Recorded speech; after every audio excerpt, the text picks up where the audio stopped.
the Iraqi authorities. Saddam Hussein's rallying call, broadcast to a nation now hungry for news, was couched in terms that have become familiar over the months.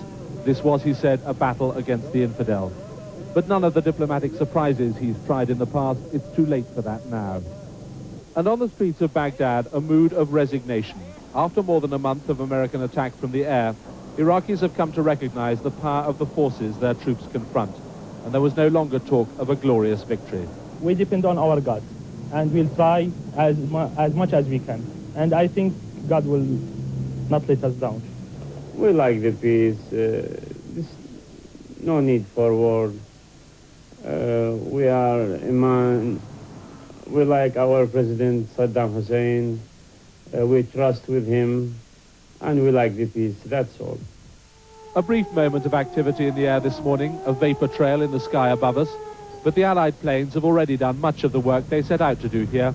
The principal task of Allied air power is now to support the troops on the ground. The first Iraqi military communique since the Grand War began claimed that the Allied attack had been contained, though there was an admission that the Iraqi forces had been taken by surprise.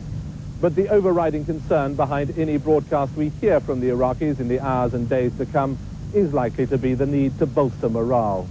Edward Sturton, ITN, Baghdad. Arabia on duty away from the front line, first thoughts today were dominated by concern for their colleagues now at war. It's a mixture. It was like, yeah, it's here, it's finally here, and it's going to be over soon. And then it was like,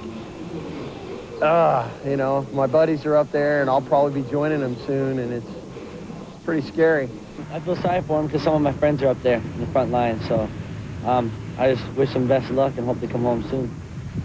Well, started last night at 4 AM, the troops went in, started doing the business now.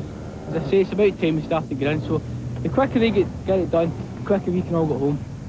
With information from the front line now highly restricted, there are tense days ahead for those with loved ones involved. For the Kuwaitis too, many of them in exile here in Saudi Arabia, there could be a long wait before there's any firm news on the progress of the liberation of their country. Most Kuwaitis have long since been convinced that the use of ground forces would be necessary to oust Iraqi troops. I was very happy because we are waiting for more than 7 months, because all the Kuwaitis inside was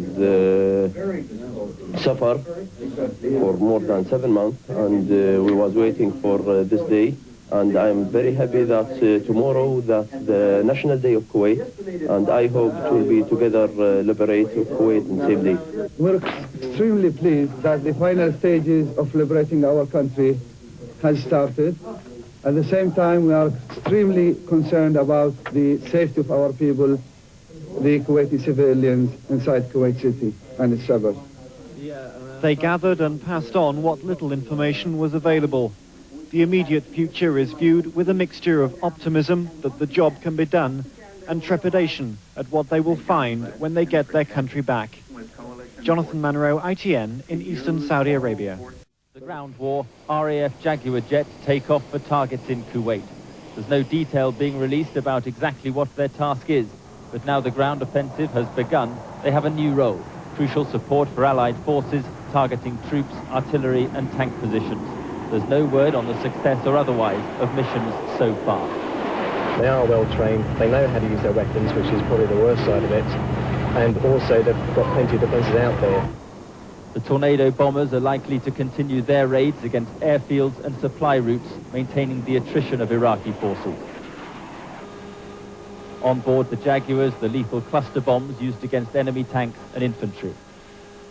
When it goes off, it punches a hole through whatever it hits, armour, a building, person. Doesn't sound very nice. No, it's a particularly vicious piece of equipment. Close to the airbase, 2 field hospitals, one American and one British. They contain the latest medical equipment and will be used to treat casualties evacuated from the front. The start of the ground war should reveal how successful the air campaign's been in recent weeks. Just how effectively Allied airstrikes have worn down Iraqi troops to enable the ground offensive to proceed more smoothly. Mark Austin, ITN, with the RAF in the Gulf.